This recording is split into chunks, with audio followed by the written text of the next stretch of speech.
Nasema Sheikh ameniambia zaitu thamania inatokana na mafuta ya komamanga, inatokana na mafuta ya mboga, inatokana na mafuta ya tende. Ngojea tu, si vipo vinachanganya. Una uhakika na hicho unachofanya? Una elimu nacho? Je, kama utafanya hivyo, hizo adhiya, hivyo visomo, hizo siri za kutengeneza dawa hizo unazo? Mimi nakuomba tufike The Gunda Dua Center uweze kupata kitu cha uhakika kabisa, ukapata dozi yako kamili.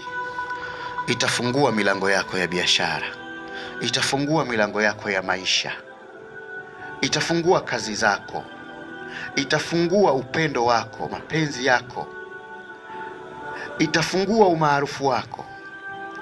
Alhasil, kila kitu ambacho uko nacho unataka kizidi, jitahidi kupata dawa hii zaitu thamania. Ni dawa nzuri sana.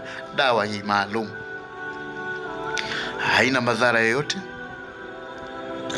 Khifatul mahmal, wasomi wanasema ni khifatul mahmal, nyepesi, unaweza kuibeba tu popote. Haina harufu kali kwamba labda ukipaka ananuka madawa huyu. Hapana, dawa nzuri sana, inanukia vizuri sana, inaweza kukusaidia kuondosha mashakili mbalimbali ambayo umeteseka sana kwa muda mrefu, na pengine umehangaika hata nje ya nchi, lakini unashangaa unakuja kupona hapo kwa kupitia Maalim Gunda, katika kituo bora cha The Gunda Dua and Dawa Center. Kiko wapi? Chanika Taliano, mtaa wa Kigezi, karibu na kituo cha kulelea watoto yatima. Ni sehemu ambayo ni karibu kufikika. Ukitoka pale kituoni pale, unatembea hata kwa mguu, ni sehemu kama kilomita 1 tu, unaweza kutembea kwa mguu tu.